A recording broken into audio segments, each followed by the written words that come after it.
हमने कल की क्लास के अंदर मॉनेटरी पॉलिसी किया था। मैंने मॉनेटरी पॉलिसी से रिलेटेड आपको बताया था कि because this chapter is about macro economic stabilisation policies. So economy को स्टेबलाइज करने की जो गवर्नमेंट की पॉलिसीज होती हैं वो तीन होती हैं, monetary, fiscal and supply side policies. हमने कल मॉनेटरी पॉलिसी की डिटेल्स पढ़ी थी क्योंकि मॉनेटरी पॉलिसी A2 के अंदर जरा एक हायर लेवल पे है, ठीक है, थोड़ा सा उसका एडवांस लेवल है।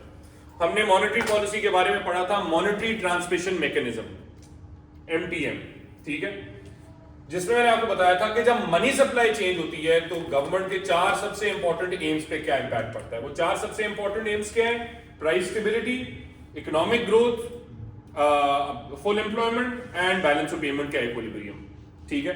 तो मनी सप्लाई इनमें कैसे असिस्ट करता है, ठीक है। सो उसमें हमने तीन थ्योरीज पढ़ी थी। क्वांटिटी थ्योरी ऑफ मनी, ठीक है, क्वांटिटी थ्योरी ऑफ मनी ये कहती है मनी सप्लाई का इंपैक्ट इकोनॉमी के ऊपर है based on the equation MV equal to PY, where M is money supply, V is velocity of money, P is price level, Y is output, ठीक है। फिर मैंने आपको डायरेक्ट मॉनेटरी ट्रांसमिशन मैकेनिज्म करवाया था जिसमें मनी सप्लाई का change price level, output और अनएम्प्लॉयमेंट पे होता है, एग्रीगेट डिमांड के चेंज के थ्रू डायरेक्ट होता है। जबकि इनडायरेक्ट मॉनेटरी ट्रांसमिशन मैकेनिज्म मैंने आपको बताया था कि मनी सप्लाई का चेंज इकोनॉमी की जो मेजर एम्स हैं उन पे इंपैक्ट करेंगे indirectly by changing interest rates first, और फिर इंटरेस्ट रेट के चेंज से वो चेन रिएक्शन चलेगा। आमने सामने चार डायग्राम बनाने, तूने कल की क्लास अटेंड नहीं की थी तो इसको जरा देखी, ठीक है। तो वीडियोस होपफुली लगा देंगे लेकिन मेरे नोट से समझ आ जाएगी होपफुली। कल की वीडियो थी ना, नहीं बनी कल की वीडियो, लेकिन तू इसके साथ शेयर नहीं करेगा? गुड, ठीक ना करेगा। अच्छा ऑर्डर में पहली आपके पास है, ठीक है, हो जाएगी वो भी इसके पास है।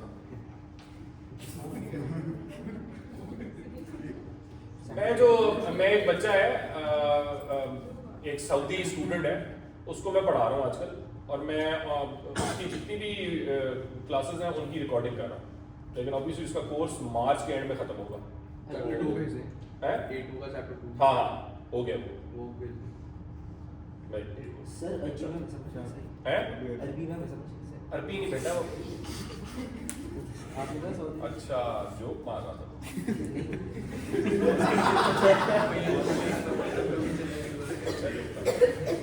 दिल करा चपेट मारो। अच्छा जी, अब आते हैं फिस्कल पॉलिसी पे। फिस्कल पॉलिसी की उतनी डिटेल नहीं है जितनी मॉनेटरी पॉलिसी थी, क्योंकि फिस्कल पॉलिसी की कोई एडवांसमेंट, मतलब इतना एडवांस नहीं है जितना हमने मॉनेटरी पॉलिसी पढ़ा है। फिस्कल पॉलिसी वही है, मैंने ऊपर इसका टेबल बनाया हुआ है। फिस्कल, आई थिंक शायद पता नहीं कल किया तुम लोगों के साथ कि नहीं, कि फिस्कल पॉलिसी बेसिकली वही है जो AS के अंदर पड़ी है। फिस्कल पॉलिसी दो तरह की होती है, automatic stabilisers and discretionary. Automatic stabilisers क्या होते हैं कि गवर्नमेंट ने पहले से ही पॉलिसी लगाई होती है, वो इकोनॉमी को खुद ब खुद ठीक कर देती है अगर कभी कोई ना कोई इंस्टेबिलिटी हो जाए, जिस तरह unemployment benefits and progressive taxes, ठीक है। डिस्क्रेशनरी पॉलिसी दो तरह की होती है, वो ऑब्वियसली गवर्नमेंट पॉलिसी चेंजेस करती है, ठीक है। क्या होते हैं जी? Expansionary fiscal policy, contractionary fiscal policy. Expansionary fiscal policy क्या होती है? और गवर्नमेंट स्पेंडिंग ज्यादा, जैसे एग्रीगेट डिमांड ज्यादा, ठीक है। कॉन्ट्रैक्शनल फिस्कल पॉलिसी क्या होती है? टैक्स ज्यादा, गवर्नमेंट स्पेंडिंग कम, ताकि एग्रीगेट डिमांड कम हो। अब ये क्यों किए जाते हैं? ताकि गवर्नमेंट कुछ एम्स अचीव करे। जैसे एक्सपेंशनरी फिस्कल पॉलिसी में GDP इंप्रूव होता है, अनएम्प्लॉयमेंट कम होती है, ठीक है। कॉन्ट्रैक्शनल फिस्कल पॉलिसी में इन्फ्लेशन कम होती है, बैलेंस ऑफ पेमेंट बेहतर होता है, ठीक है। ये कुछ गवर्नमेंट एम्स होते हैं। तो कॉन्फ्लिक्ट एम्स है वो तो खैर मसला है, लेकिन जो हम ज्यादा डिटेल में पढ़ेंगे ना A2 के अंदर, वो पढ़ेंगे लिमिटेशंस। ये लिमिटेशंस, जिस तरह मैंने कहा, आई थिंक कल मैंने आपको ये इसकी बात की थी, limitations of monetary and fiscal policy जो हमने A2 में पढ़ी है, you can use these limitations in your AS के 12 नंबर के एसेज एज वेल, ठीक है। अब जिस तरह हम एक पढ़ेंगे फिस्कल पॉलिसी में, एक, चलो सीधा उस पे आते हैं, जो एक प्रॉब्लम है फिस्कल पॉलिसी की, क्राउडिंग आउट इफेक्ट, ये A2 के कोर्स में। अब क्राउडिंग आउट इफेक्ट क्या होता है? क्राउडिंग आउट इफेक्ट होता है गवर्नमेंट ने जब अपनी स्पेंडिंग को ज्यादा करना हो in order to increase aggregate demand, लेकिन प्रॉब्लम क्या होगी? एग्रीगेट डिमांड शायद लॉन्ग रन में गिर जाए उसकी वजह से। अच्छा अजीब बात है ये, गवर्नमेंट स्पेंडिंग जब बढ़ी तो एग्रीगेट डिमांड गिर कैसे सकती है? बिकॉज जब गवर्नमेंट स्पेंडिंग बढ़ेगी तो गवर्नमेंट बोरो करेगी पैसा। कहां से बोरो करेगी? प्राइवेट बैंक से, कमर्शियल बैंक से। जिसकी वजह से कमर्शियल बैंक्स के पास सप्लाई ऑफ लोनेबल फंड्स कम होंगे, पैसा कम बच जाएगा। तो सप्लाई ऑफ लोनेबल फंड्स जब कम होंगे उसकी वजह से इंटरेस्ट रेट बढ़ेगा। तो जो प्राइवेट सेक्टर फर्म्स जब बैंक से लोन लेना चाहेंगे तो क्या होगा? कम लोन लेंगे ना, क्योंकि महंगा हो गया, इंटरेस्ट रेट ज्यादा हो गया। तो लोन्स कम लेंगे तो इन्वेस्टमेंट कम करेंगे, इन्वेस्टमेंट कम होगी तो आय कम हो गया, तो एग्रीगेट डिमांड कम हो जाएगी। क्यों? अब तुम कह सकते हो, मरियम कह सकती है सर गवर्नमेंट स्पेंडिंग ज्यादा हुई है, इन्वेस्टमेंट कम हुई है, तो क्या पता गवर्नमेंट स्पेंडिंग का इंपैक्ट ज्यादा हो तो एग्रीगेट डिमांड बढ़ेगी। तो याद रखें, इन्वेस्टमेंट का मल्टीप्लायर हमेशा सबसे ज्यादा होता है। इन्वेस्टमेंट मल्टीप्लायर मतलब जब इन्वेस्टमेंट ज्यादा होती है तो एग्रीगेट एक्सपेंडिचर बहुत ज्यादा होता है। गवर्नमेंट स्पेंडिंग ज्यादा होती है तो एग्रीगेट एक्सपेंडिचर तो एज ए नेशनल इनकम ज्यादा होता है, लेकिन थोड़े से ज्यादा होता है। तो अगर सिमिलरली तो मैं यहाँ पे अब आपको यहाँ पे बना देता हूँ, तो गवर्नमेंट स्पेंडिंग हमने कहा बढ़ती है, गवर्नमेंट स्पेंडिंग बढ़ी है, but that will be less than investment का फॉल, तो एग्रीगेट डिमांड गिरेगी ना। ठीक है, ये क्राउडिंग आउट इफेक्ट, कि आप एग्रीगेट डिमांड को बढ़ाने के चक्रों में आपने इन्वेस्टमेंट को क्राउड आउट कर दिया, जिसकी वजह से एग्रीगेट डिमांड एक्चुअली बढ़ी नहीं, गिर गई। जो मल्टीप्लायर वाली बात है ये वैल्यूएशन में लिखें तो बेहतर नहीं? गुड, बिल्कुल लिखिए। एक्चुअली ये वाली जो क्राउडिंग आउट इफेक्ट है, ये जब लिमिटेशन लिख रहे होंगे फिस्कल पॉलिसी, उसमें है कि कोई इवैल्यूएशन नहीं, limitations are part of evaluation, क्योंकि आप अपना ओपिनियन दे रहे हो ना, यार फिस्कल पॉलिसी ठीक है, ये मसाइल हल कर सकती है, बट उसमें ये मसले हैं उसके अंदर भी। ठीक है, सो ये हो गया crowding out effect. Over heating में क्या फर्क होता है? Good question. ओवर हीटिंग होता है जब गवर्नमेंट स्पेंडिंग गवर्नमेंट ने बढ़ा दी, उसे एग्रीगेट डिमांड बढ़ गई। अब गवर्नमेंट स्पेंडिंग गवर्नमेंट ने इसलिए बढ़ाई है बिकॉज वो इकोनॉमी में ग्रोथ क्रिएट करना चाह रही है, बट वो इतनी ज्यादा गवर्नमेंट स्पेंडिंग बढ़ गई है और इतनी ज्यादा एग्रीगेट डिमांड बढ़ गई है कि उससे महंगाई बहुत ज्यादा हो गई है, ओवर हीट हो गई है इकोनॉमी। तो ओवर हीटिंग का ताल्लुक इन्फ्लेशन से, क्राउडिंग आउट इफेक्ट का ताल्लुक है इन्वेस्टमेंट कम होने से। ये भी लिमिटेशन बिल्कुल आ सकती है। ठीक है, अच्छा फिर time lags. Time lag fiscal policy का, मॉनेटरी पॉलिसी में टाइम लैग था, फिस्कल पॉलिसी का उससे भी ज्यादा है, क्योंकि फिस्कल पॉलिसी में 3 टाइम लैग है। एक टाइम लैग है रिकग्निशन लैग। एग्जांपल, जनवरी में आउटपुट कम हुआ इकोनॉमी में, पाकिस्तान में जनवरी में आउटपुट कम हुआ, लेकिन हम रिसेशन अनाउंस नहीं करेंगे। रिसेशन कब होती है? जब 2 कंसेक्यूटिव क्वार्टर्स में आउटपुट कम होता है। रिसेशन अनाउंस होगी, जैसे लेट्स सपोज दोनों जनवरी में आउटपुट कम हुआ, लेकिन 2 कंसेक्यूटिव क्वार्टर्स में आउटपुट कम होगा तो जून में पता चलेगा, जून के एंड में, जुलाई के स्टार्ट में, यस जुलाई के स्टार्ट में।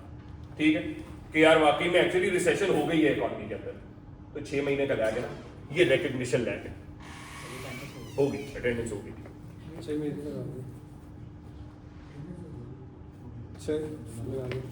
मैं वो गुलबर्ग में था, क्या कर रहे थे? फैमिली इमरजेंसी थी। फैमिली इमरजेंसी हम बना लेते हैं, तो इसलिए क्या करें यार।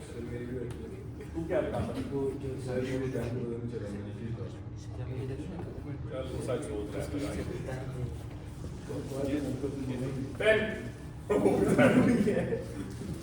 पता चला रिसेशन शुरू हो गई जनवरी में, लेकिन गवर्नमेंट को पता चला जुलाई में, 6 महीने का टाइम लैग हो गया। ठीक है, रिकग्निशन लैग। एडमिनिस्ट्रेटिव लैग, अब गवर्नमेंट को पता चला तो क्या फौरन गवर्नमेंट पॉलिसी अनाउंस कर देगी?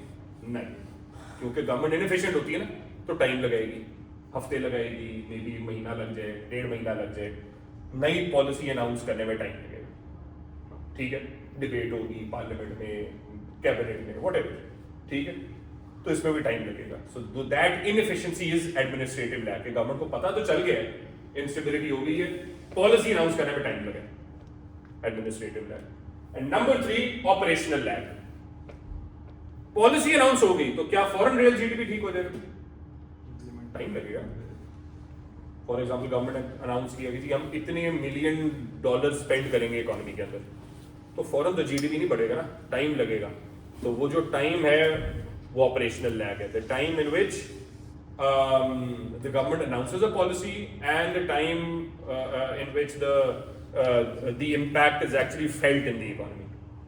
ठीक है, तो उसमें भी कई महीने लग सकते हैं, राइट? सो आप देख रहे हो फिस्कल पॉलिसी में ये 3 टाइम लैग्स हैं, जिसकी वजह से फिस्कल पॉलिसी के टाइम लैग मॉनेटरी पॉलिसी से ज्यादा हो जाते हैं।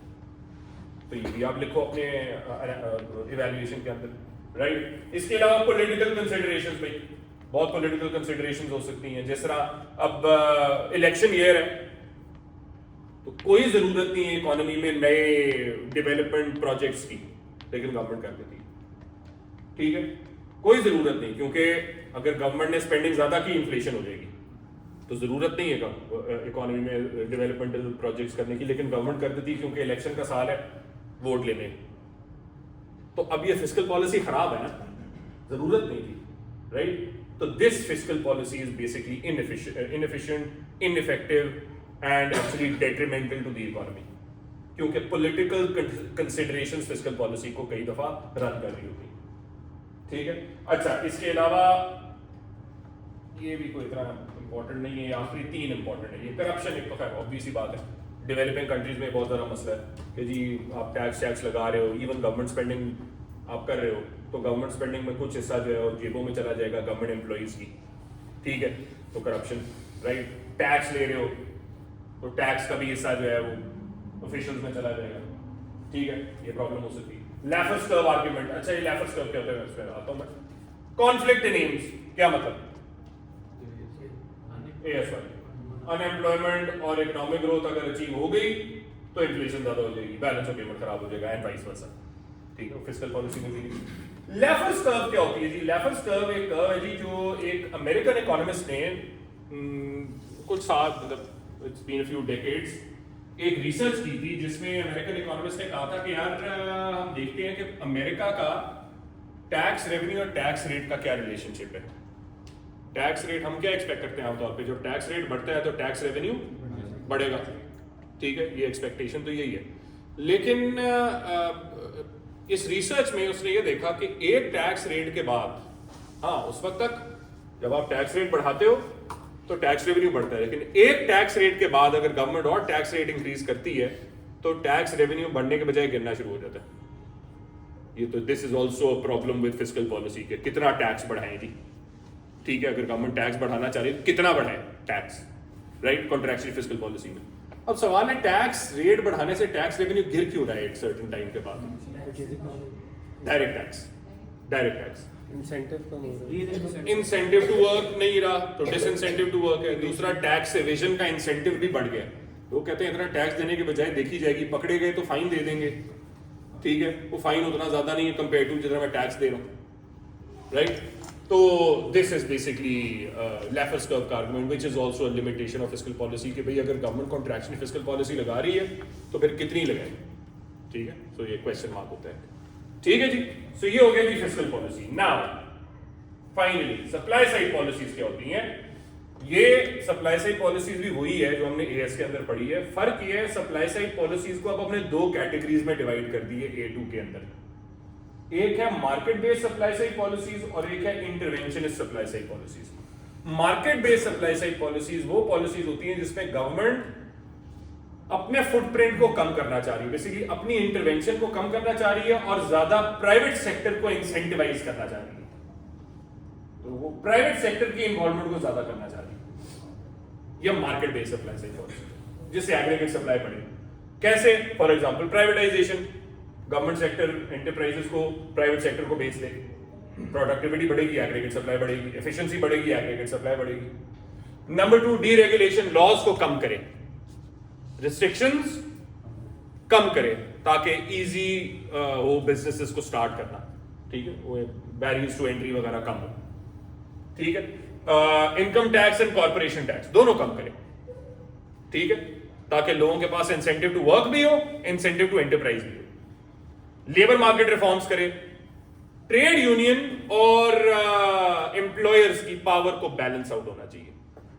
अगर एक की पावर दूसरे से ज्यादा होगी तो एक्सप्लॉइट करेंगे वो एक दूसरे को, जिससे इंसेंटिव टू वर्क कम होगा अगर वर्कर एक्सप्लॉइट होगा, या इंसेंटिव टू एंटरप्राइज कम होगा अगर एम्प्लॉयर एक्सप्लॉइट होगा। तो दोनों की पावर को बैलेंस आउट होना चाहिए, ठीक है।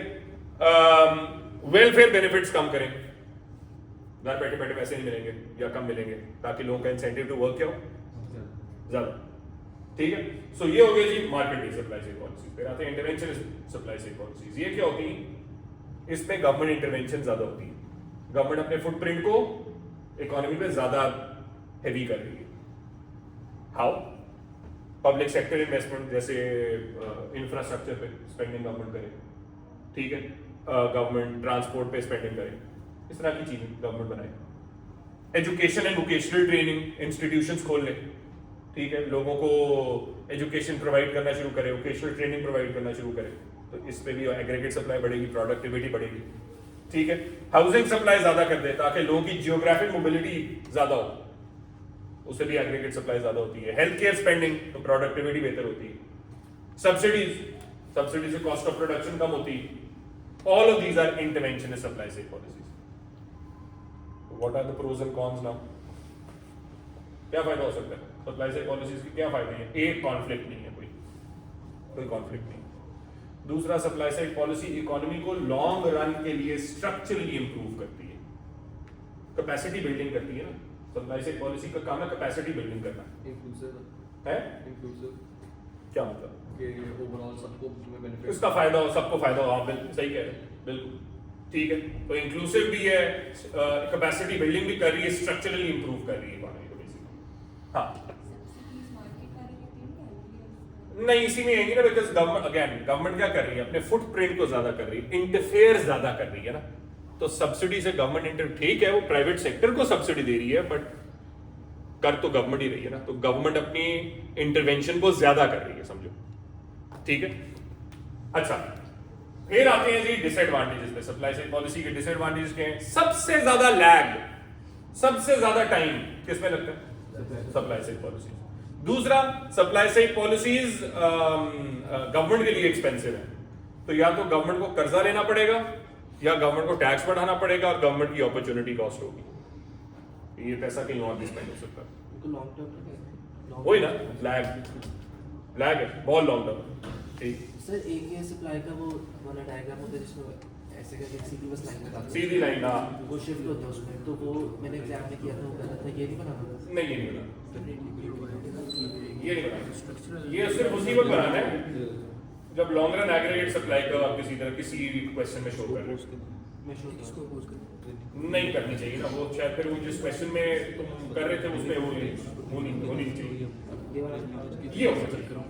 दिस इज इजी, ठीक है। एंड पे स्ट्रेट हो जाता है, वो एक वो स्टेप बाय स्टेप प्रोसेस है ना। मतलब जितनी ज्यादा अनएम्प्लॉयमेंट कम होती है उतना कर्व स्टीपर होता रहता है, और एंड पे बिल्कुल अनएम्प्लॉयमेंट खत्म होती है तो बिल्कुल वर्टिकल होता है, ठीक है जी। अच्छा जी, अब आते हैं फिलिप्स कर्व पे।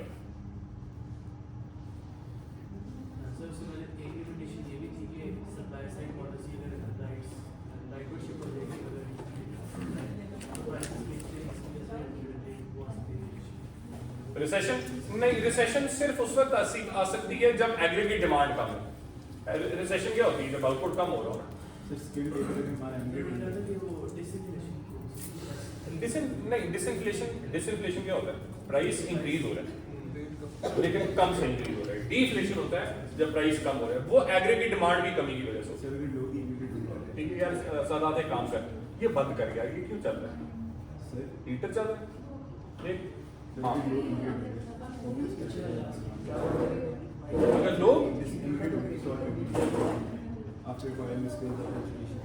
हाँ इवैल्यूएशन में लिख सकते हो, लिमिटेशन में लिख सकते हो। हाँ सही, चलो ठंडी हवा दे रहे ठीक है, चला रहे और फिर चला। अच्छा जी, अब आते हैं फिलिप्स कर्व पे। फिलिप्स कर्व क्या होता है? सर सुन लो। हाँ, सर जब हम ट्रेनिंग प्रोवाइड करते हैं तो वो ट्रेन वर्कर बाहर भी तो जा सकते हैं। अगर यही कह रहे हो, ये लिमिटेशन हो सकती है कि आप ट्रेनिंग प्रोवाइड कर रहे हो, ट्रेनिंग हासिल करके बाहर चला जाए, तो this can be A limitation of supply side policy कि फिर वो मतलब ये कि वो नहीं है, एज इन एक श्योरिटी नहीं है कि वो बंदा ट्रेनिंग हासिल करके फिर आपके पास ही रहे। बिल्कुल ठीक है। हाँ बता दे। हाँ आ सकते हैं वो भी पॉसिबल है, लेकिन उसका वो डिसएडवांटेज नहीं है ना सप्लाई साइड पॉलिसी में। वो तो फायदा होगा कि यार कोई एक मुल्क आपको, मतलब एक मुल्क सप्लाई साइड पॉलिसीज प्रोवाइड कर रहा है तो वो वहां से लोग उठ के किसी दूसरे मुल्क में चले जाएं, पाकिस्तान में आ जाए, वो पाकिस्तान का फायदा हो सकता है। ठीक है, अच्छा जी, नाउ सुनो, what is a Phillips curve?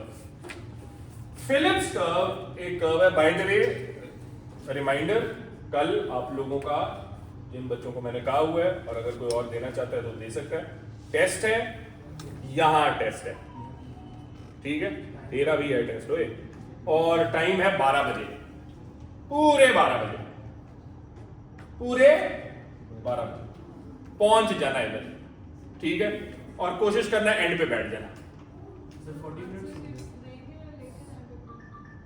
Answer sheet आप लाएं, मैं नहीं दूंगा, लेकिन पहले से लिख के ना ही बेटा। पता नहीं मैं कौन सा पेपर सवाल दूं, कोई पता तो नहीं है। चेक आपने खुद ही करना है, मेरा नहीं। वैसे पता नहीं मैं चेक कब करूंगा, मेरे ख्याल में मुझे ही करना पड़ेगा। नहीं वो टीए तो है, लेकिन टीए को मैं वो जो थोड़े से नालायक स्टूडेंट्स हैं उनका काम तो नहीं कर पाओगे, इससे नहीं कर सकते। A2 सारे स्कूलों में, एक स्कूल नहीं है ना, 3 स्कूलों में जा रहा हूँ, तो तीनों में A1 A2 पढ़ा रहा हूँ, बहुत सारे बच्चे। तो बेटा हर किसी को मैं पैसे या तू मुझे डोनेशन देना जरा, फिर मैं दे दूँ। पर आप बिलियनियर हैं, आपको क्या डोनेशन? क्या आप बिलियनियर हैं? आप पूरे दिन से क्लास में बोला नहीं है, एक ही बात बोली है पूरे दिन से। अच्छा जी, फिलिप्स कर्व क्या होती है इब्राहिम? चलो जितना फिलिप्स स्क्रू ड्राइवर होता है उस तरह की शेप होती है उसमें, मतलब इस तरह सीधी जाती है। अच्छा, लैटिट्यूडल कर्व है। जोक मार रहा था बेटा, जोक तेरे खराब हो गए, मैं देख रहा हूं खराब हो गए बच्चों। फिलिप्स कर्व क्या होती है? फिलिप्स कर्व एक ऐसी कर्व है, अच्छा ये है Keynesian school of thought. Again अब यहां पे दोनों स्कूल्स ऑफ थॉट पढ़ेंगे दोबारा, केन्जियन एंड मॉनेटरिस्ट। और इस चैप्टर के एंड पे मैंने एक टेबल बनाया हुआ है जो केन्जियन और मॉनेटरी स्कूल ऑफ थॉट के बीच जो मेजर 10 से 11 पॉइंट के डिफरेंसेस हैं वो आप लोगों ने याद करने हैं, ठीक है, एमसीक्यूज आ सकते हैं उसके ऊपर, ठीक है। सो फिलिप्स कर्व जो अब नोटिस करो, यहां मैंने लिखा है शॉर्ट रन फिलिप्स कर्व और नीचे मैंने लिखा होगा लॉन्ग रन फिलिप्स कर्व, लेकिन मैं अभी से फिलिप्स कर्व की बात करूंगा, ठीक है। सुनो Phillips curve is a curve that shows the trade-off between two of the most important aims of the government, inflation and unemployment. Opportunity cost नहीं है। ठीक है, गुड क्वेश्चन। अपॉर्चुनिटी कॉस्ट नहीं है, अपॉर्चुनिटी कॉस्ट का लफ्ज यहां इस्तेमाल नहीं करते, ये ट्रेड ऑफ का लफ्ज इस्तेमाल करते हैं, ठीक है। कि ट्रेड ऑफ क्या है भाई, एक एम अचीव कर लिया तो उसकी वजह से दूसरा एम अचीव नहीं हो रहा। सो फॉर एग्जांपल अब यहां पे ये है जी फिलिप्स कर्व, अगेन एसआरपीसी लिखो, शॉर्ट रन फिलिप्स कर्व। मैं शॉर्ट रन का लफ्ज अभी इस्तेमाल नहीं कर रहा, अभी 5 मिनट बाद करूंगा। फिलिप्स कर्व जो केन्जियन स्कूल ऑफ थॉट में बनती है वो that is basically this downward sloping curve है जी, ठीक है। डाउनवर्ड स्लोपिंग कर्व इसलिए है बिकॉज अगर अनएम्प्लॉयमेंट कम हो गई तो इन्फ्लेशन ज्यादा हो जाएगी, लेकिन अगर गवर्नमेंट ने इन्फ्लेशन कम कर दी तो अनएम्प्लॉयमेंट ज्यादा हो जाएगी। तो एज यू कैन सी ए से बी पे अगर मूवमेंट हो रही है, ये ए से बी पे मूवमेंट हुई तो यहां इन्फ्लेशन ज्यादा हो रही है, इवन दो अनएम्प्लॉयमेंट कम हो गई। ये डिमांड पुल इन्फ्लेशन है बिकॉज ये एग्रीगेट डिमांड राइज होने का बेसिकली एक एविडेंस है कि एग्रीगेट डिमांड बढ़ रही है। As you can see aggregate demand बढ़ती है तो प्राइस लेवल बढ़ेगा, आउटपुट बढ़ेगा, लेकिन अनएम्प्लॉयमेंट बेसिकली कम होगी बिकॉज आउटपुट बढ़ गया। रेटिंग पॉसिबिलिटी कर्व तो ऐसे होता है ना, लेकिन ये वो y और x एक्सिस, मतलब ये कि y एक्सिस से इंटरसेक्ट नहीं करता और नेगेटिव में चला जाता। नेगेटिव में क्यों जाता है भाई? अच्छा इस पे भी आता हूं। सो पहले a से b पे अगर आप जाएं तो डिमांड फॉर इन्फ्लेशन है, लेकिन अगर b से a पे आए फिर क्या होता है? Cyclical unemployment. क्यों? क्योंकि ये एक एविडेंस है कि एग्रीगेट डिमांड गिर रही है। भाई अगर महंगाई कम हो रही है और अनएम्प्लॉयमेंट बढ़ रही है, ये आम तौर पे एक ही सिनेरियो में हो सकता है। अगर एग्रीगेट डिमांड कम हो जाए तो उसमें महंगाई भी कम हो रही है, आउटपुट भी कम हो रहा है। दिस इज समथिंग जो सिक्लिकल अनएम्प्लॉयमेंट शो कर सकता है, ठीक है। अच्छा मेरी बात और सुनो, सिक्लिकल अनएम्प्लॉयमेंट हो गया, एग्रीगेट डिमांड कम हो गई। मुझे ठीक बताओ, अगर ये बी से ए पे आए ये डिसइंफ्लेशन है या डिफ्लेशन है? डिफ्लेशन है एग्रीगेट डिमांड के लिए। नहीं, ये क्या होता है? Disinflation inflation rate to price level. Deflation negative में होती है, ये डिसइंफ्लेशन है क्योंकि रेट ऑफ इन्फ्लेशन गिरा है। ठीक है, वो जो हिसाब ने कहा ना कि एग्रीगेट डिमांड गिरती है तो उसे डिफ्लेशन होती है बिकॉज़ प्राइस लेवल गिरता है, वो एक्चुअली प्राइस लेवल गिरता है, कई दफा उसको कहते हैं प्राइस लेवल ही इन्फ्लेशन गिर रही है। इवन दो मतलब बात ठीक है, साहब ने ठीक बात बोली है कि एग्रीगेट डिमांड गिरने से वो प्राइस लेवल गिरता है, लेकिन कई दफा इसको हम बेसिकली इंटरप्रेट करते हैं इन्फ्लेशन से। तो मे बी डिफ्लेशन नहीं हो रहा, डिसइन्फ्लेशन ही हो रही है, क्योंकि वाई एक्सिस पे प्राइस लेवल होता है ना, तो उसको कुछ कर नहीं सकते। ठीक है, तो हम ये नहीं दिखा सकते जब भी एग्रीगेट डिमांड गिर रही है, एग्रीगेट डिमांड गिरने से हमेशा डिफ्लेशन होती है, जरूरी नहीं है, डिसइन्फ्लेशन भी हो सकती है। इससे प्राइस लेवल कहां गिरा, इन्फ्लेशन खुल गया। हाँ, सही कह रहे हो, लेकिन वही बात है, वो इंटरप्रेट उसको उस वाले एग्रीगेट डिमांड के डायग्राम को ऐसे कर सकते हैं कि यार प्राइस लेवल नहीं, इन्फ्लेशन कम हो रही है। ठीक है, सो इन्फ्लेशन कम हो रही है मतलब डिसइन्फ्लेशन है, तो अगर डिफ्लेशन हो रही है तो किधर होगा, ये पॉइंट याद रखता है तो चीजें यार, काश वो बूटियां बताने की जरूरत ही ना पड़े। मैं अपने ट्रस्ट कर नहीं सकता ना, मसला है। अब हर एग्जाम में जब भी तू अच्छा परफॉर्म करेगा ना, मैं कहूंगा इसने जरूर कोई बूटी बनाई है। हाँ, पता चल गया। अच्छा, तुझे पता था पहले से, लेकिन इसका तो कोई फायदा नहीं है।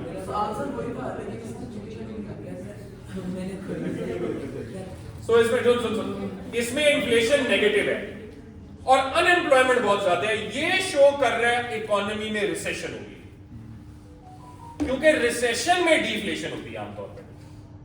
ठीक है, रिसेशन में डिफ्लेशन होती है बिकॉज़ एग्रीगेट डिमांड इतनी कम हो जाए कि मतलब फर्म्स के प्रॉफिट गिर गए हैं, स्पेंडिंग कम हो रही है, आउटपुट गिर गया है, अनएम्प्लॉयमेंट बहुत बढ़ गई है और साथ में महंगाई नेगेटिव में चली गई है, मतलब प्राइस लेवल गिर गई है।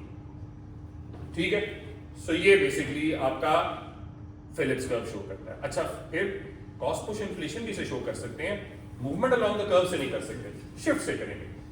देखो, पॉइंट ए था आपका, ये पॉइंट बी यहां पे चला गया, अब दोनों ज्यादा हो गए ना, यहाँ पे महंगाई भी ज्यादा हो रही है और अनएम्प्लॉयमेंट भी ज्यादा हो रही है, ये कॉस्ट पुश इन्फ्लेशन में होती है। तो कॉस्ट पुश इन्फ्लेशन मतलब एग्रीगेट डिमांड का लेफ्टवर्ड शिफ्ट, एग्रीगेट डिमांड नहीं, एग्रीगेट सप्लाई का लेफ्टवर्ड, मैंने कहा, मैं एग्रीगेट डिमांड मैंने कहा, एग्रीगेट सप्लाई का लेफ्टवर्ड शिफ्ट, आउटपुट कम कर रहे हैं मतलब अनएम्प्लॉयमेंट बढ़ गई और महंगाई भी इंक्रीज कर रहा है। ठीक है, सो ये जो फिलिप्स कर्व राइटवर्ड शिफ्ट हो रहा है, ये भी केन्सियन कहते हैं, आप शो कर सकते हैं, और ये कॉस्ट पुश इन्फ्लेशन की वजह से होगा जब एग्रीगेट सप्लाई लेफ्टवर्ड शिफ्ट करेगी। अच्छा, आप नोटिस करें, मैंने फिलिप्स कर्व का लफ्ज इस्तेमाल किया बार बार, शॉर्ट रन फिलिप्स कर्व का लफ्ज इस्तेमाल नहीं किया, क्योंकि हम मॉनेटरी स्कूल ऑफ थॉट को बीच में लाते हैं। केन्सियन स्कूल ऑफ थॉट के तहत इन्फ्लेशन और अनएम्प्लॉयमेंट में हमेशा ट्रेड ऑफ है, शॉर्ट रन लॉन्ग रन की बात ही नहीं है। मॉनेटरी स्कूल ऑफ थॉट ये अज्यूम करता है और ये प्रूव करता है कि इन्फ्लेशन और अनएम्प्लॉयमेंट के बीच शॉर्ट रन में तो ट्रेड ऑफ है, यस, क्योंकि शॉर्ट रन में आउटपुट आगे पीछे हो सकता है, लेकिन लॉन्ग रन में ट्रेड ऑफ नहीं है, क्योंकि लॉन्ग रन में मॉनेटरिस्ट क्या कहते हैं कि इकोनॉमी फुल एम्प्लॉयमेंट पे होती है। फुल एम्प्लॉयमेंट का मतलब है अनएम्प्लॉयमेंट चेंज नहीं कर सकती। तो अगर गवर्नमेंट अनएम्प्लॉयमेंट को कम करने के लिए एक्सपेंशनरी पॉलिसीज लगाती है, तो मॉनेटरिस्ट कहते हैं लॉन्ग रन में सिर्फ एक ही चीज होगी, क्या? इन्फ्लेशन। इसीलिए जो इनका लॉन्ग रन फिलिप्स कर्व बनता है, जो मॉनेटरी स्कूल ऑफ थॉट है, उसका Phillips curve, long run Phillips curve ये बनता है वर्टिकल, बिल्कुल वर्टिकल। ठीक है, क्यों? इसके पीछे हम स्टेप बाय स्टेप एनालिसिस करेंगे। यहां पे हम इनकॉर्पोरेट करेंगे बच्चों इन्फ्लेशनरी एक्सपेक्टेशंस को। किसको? Inflationary expectations. ये क्या होता है? पहले तो मुझे एक चीज बताओ, एक्सपेक्टेशन क्या होती है? एक्सपेक्टेशन होती है जब आप कोई चीज एक्सपेक्ट करें कि फ्यूचर में ये होगा। ठीक है, तो अब जैसे मैं तो उसकी एग्जांपल देता हूं, मैं तुम लोगों से कह रहा था स्टॉक मार्केट में इन्वेस्ट करो। आम तौर पे जब से मैंने पिछले 3-4 महीने में इन्वेस्ट करना शुरू किया स्टॉक एक्सचेंज के अंदर, फ्राइडेज आर डेज जिसमें the stock exchange shows a bullish trend. ठीक है, अब आई थिंक इट्स बीन 4 महीने हो गए, तो क्या 16-17 हफ्ते हो गए होंगे, ठीक है। 17-16 हफ्ते के अंदर सिर्फ एक ऐसा फ्राइडे है, मेरे ख्याल में 2 ऐसे फ्राइडेज थे जिसमें नीचे आई है स्टॉक एक्सचेंज, वरना ऊपर ही गई, ठीक है। तो मैं क्या एक्सपेक्ट करता हूं, अगले फ्राइडे भी स्टॉक एक्सचेंज मोस्ट प्रोबेबली ऊपर ही जाएगी, क्योंकि जो एक्सपेक्टेशंस होती हैं वो शॉर्ट रन में चेंज नहीं होती। तो अगर फॉर एग्जांपल अगले हफ्ते फ्राइडे को स्टॉक एक्सचेंज नीचे जाता है, तो उससे अगले हफ्ते मैं ये नहीं कहूंगा अच्छा यार नहीं अगले हफ्ते भी स्टॉक एक्सचेंज नीचे जाएगा, ठीक है। मैं एक्सपेक्ट करूंगा ऊपर ही जाएगा, क्योंकि शॉर्ट रन में चेंज नहीं होती है। और याद रखो, expectations are also based on past events. इतने लंबे अरसे से अगर 2 हफ्ते में कभी गिर गया फ्राइडे को, तो बाकी हफ्ते तो इंक्रीज होता रहा। The same goes with inflation. Inflation हम एक्सपेक्ट कर रहे हैं, अगर लेट्स सपोज इकोनॉमी में बड़े अरसे से इन्फ्लेशन 5% थी, ठीक है, और अभी इन्फ्लेशन इस महीने के एंड पे 10% हो जाती है, तो लोग फरवरी में एक्सपेक्ट करेंगे कि यार इन्फ्लेशन ज्यादा नहीं होगी, इससे तो ज्यादा नहीं होगी, इससे कम ही होगी, मे बी वापस 5% पे आ जाए, 10% नहीं रहेगी मुझे लगता है ज्यादा देर, ठीक है, 6-7 पे आ जाएगी, 5% पे आ जाएगी, ठीक है। लेकिन अगर लंबे अरसे के लिए पूरा फरवरी इन्फ्लेशन 10% के आसपास हवर करती रहती है, तो दैट मीन्स हम क्या एक्सपेक्ट करें, मार्च में भी इन्फ्लेशन अब क्या होगी, 5% या 10%? 10%, बिकॉज अब हमारी एक्सपेक्टेशंस चेंज होगी। अब ये एक्सपेक्टेशंस वाली चीज याद रखो। लेट्स सपोज, अब इसको क्विकली, हमारे पास ज्यादा टाइम नहीं है, मैं यहां से ए, बी और सी तक आपको बता देता हूं क्या हो रहा है, फिर डिटेल में बाकी सारी चीजें कल इंशाल्लाह एक्सप्लेन कर दूंगा, इंशाल्लाह कल चैप्टर खत्म करेंगे। बल्कि कल मेरी कोशिश आपके साथ ग्लोबलाइजेशन का चैप्टर भी खत्म करूं, ताकि वेडनेसडे तक हमारा कोर्स खत्म हो जाए। मैं चाह रहा हूं वेडनेसडे, अगले वेडनेसडे कोर्स हमारा खत्म हो, और फिर थर्सडे को क्लास के अंदर ही सबका टेस्ट होगा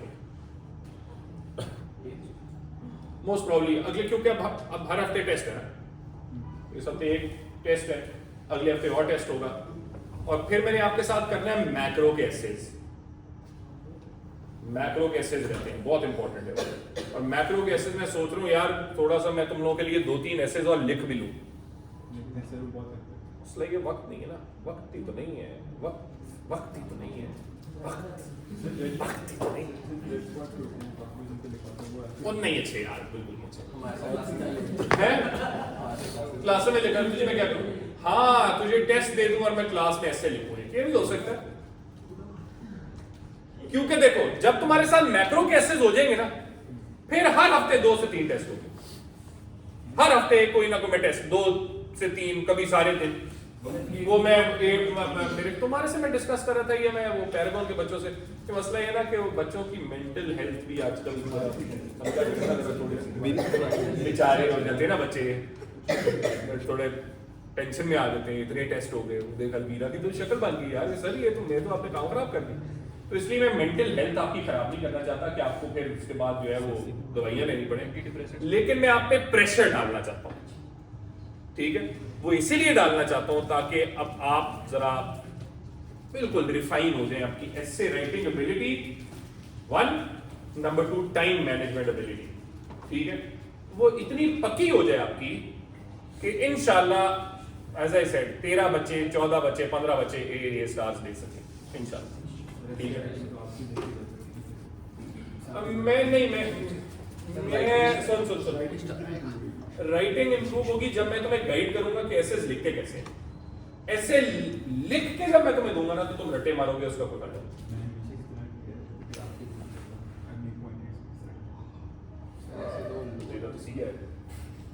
ये तो इसका मतलब ये तो अप्रोच ठीक नहीं रहा, इसका मतलब मैं ना लिखूं दिल्ली ऐसे भाई, ये अब्दुल्ला ने कहा सर ऐसे ना लिखे, मेरा सी आ रहा था आपके ऐसे।